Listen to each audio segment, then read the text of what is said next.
can tell by the look of this move that it cannot possibly create any problems. What you can do is, since white plays passive move like this, you can immediately confront white in its center, or you can even take this knight and then play knight e4 and recapture that bishop too. That will also lead to approximate equality. But I think if I had to recommend something, I would recommend to play in the center, because bishop d2 I simply consider as a waste of a tempo. So there is another big chapter of deviations left from Hübner variation, is when white plays e3 on first move, c5, bishop d3, knight to c6, and here instead of the knight f3 move, which is normally played by white just before we get to Hübner variation, but bishop takes knight, white plays knight e2. Now this continuation becomes more and more popular in the last few years. So what's the idea of this move, knight e2? Why is it so different from knight f3? Obviously, we don't want to take now on c3, because after b takes c, knight takes c3 is not as good, since d4 pawn is hanging. So, but after b takes c, and if we play d6 followed by e5, we can see that white's knight on e2 is placed much better than on f3, since white can go e4 and later f4 maybe. So knight is not on the way to f pawn. So I wouldn't recommend to play bishop takes c3 variation after knight e2. So what can we do here? So there are ways to play here for black, such as c takes d, e takes d, and followed by d5. This is one way. The other way to play is d5 immediately, and on c takes d to recapture with a knight or with a pawn. Now, and again, if I just told you the list of the variations we have here, that will not be any help for you. You can get it anywhere.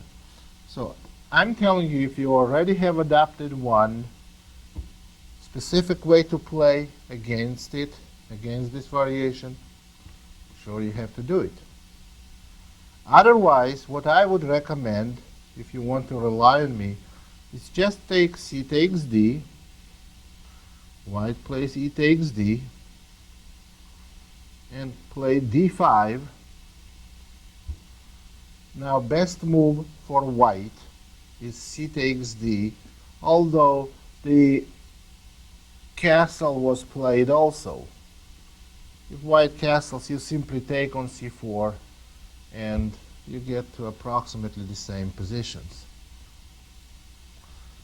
So after c takes d, we play knight takes to d5, white castles, and black castles. Now this position happened several times on a high level of world championship. In matches such as world championship matches as Kamsky versus Short and Salov versus Timan, white had very good results. But white had good results because for two reasons. White played better after the opening, and black was not prepared. It's not because this position is bad for black. So after knight takes d5, now there's a3, move, or bishop c2. This is approximately the same because bishop c2 after bishop e7 will be followed by a3, and a3 after bishop e7 will be followed by bishop c2. So we are talking about identical variations. So after a3, black plays bishop e7, bishop c2, and I would recommend here simply knight f6. And if white plays queen d3 and b6, I can tell you that it's very, very unlikely that white can hope for any kind of advantage here. Well, what can possibly happen? What we want to play is bishop on b7. Now, if we compare this position to simple positions of Caro-Kann, where white has isolated pawn in pawn of attack, that we can see the difference that knight on e2 is not as active as knight on f3. And from f3, it can go to e5 and can play a role in attacking black's king side. But here, white can play knight g3, and if white eventually wants to play knight h5 to create some kind of threats on g6, on h7 pawn, we can always play g6 later and develop bishop on b7, having comfortable position. And again, we cannot dedicate too much time to this because this can, this is like a very big chapter. If you pick up simple material from there, I'm just guiding you to the positions, to the variations. I'm just telling you what I would strongly recommend. And the way I play these openings, whatever I'm advising, is I'm playing myself. The way I'm playing, I have the basic ideas, I saw a few games, and when I play, I try to adapt them. And I will try to figure which moves in current position, in any given position, most reflects the idea I want to pursue in the game. So let's summarize what we discussed now.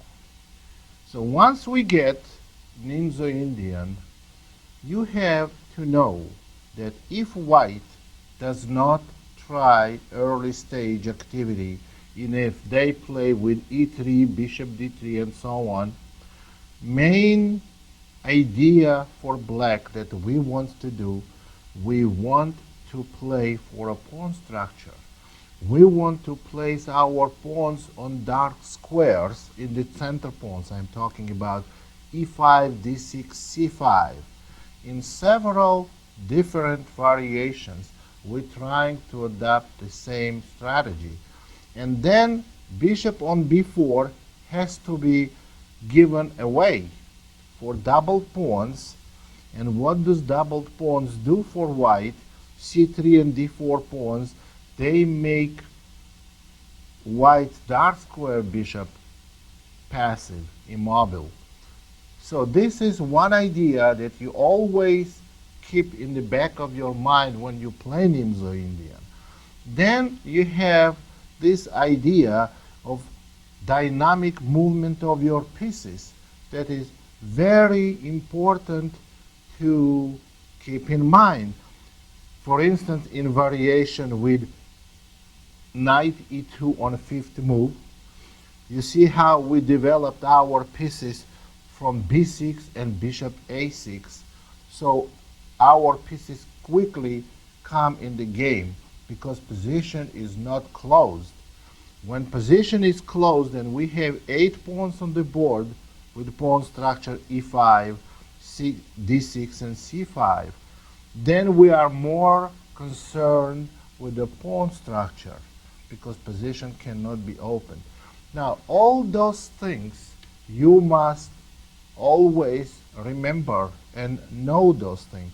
And the more games you play, every time you play, you keep those ideas in mind and try to adjust them for the position, to the position you have on the board. And if you do that, this is not an easy task. If you do that correctly, that will make your opening repertoire very strong and very powerful. You can play for a win in black, and of course a lot will be depending on how good you play the middle game. But you're going to have here comfortable opening. You're going to know your basic ideas in the opening, and you're going to have very, very good window for a middle game. Now, of course, not always when you play d4, knight f6, c4, e6, you get maybe half of the time white playing knight c3. Maybe the other half of the time they will play knight to f3. After knight f3, we don't have Nimzo-Indian, but then we're going to have Bogo-Indian, which we're going to cover in a special tape that will be made by us. Thank you very much, and hope you the best results in Nimzo-Indian. And again, if you need any of my assistance, I will be always happy to be to your service. And finding me is not a problem. You can find me through chess.net, or you can call me anytime with the phone will be given to you. Thank you very much. This is Grandmaster Damian Lemos here for onlinechesslessons.net. First of all, I hope you enjoyed this video. If you would like to receive more free chess videos from us, you can just click the subscribe button below. I would also highly recommend signing up for my free mail course, the 10 Grandmaster Secrets to Dominate Chess. During this exclusive course from onlinechesslessons.net, I'll share with you my own Grandmaster shortcuts to effective attacking, defending, and growth hacks to improving your chess without complicated books or memorization. So sign up by clicking the sidebar on the right, and I know you won't be disappointed.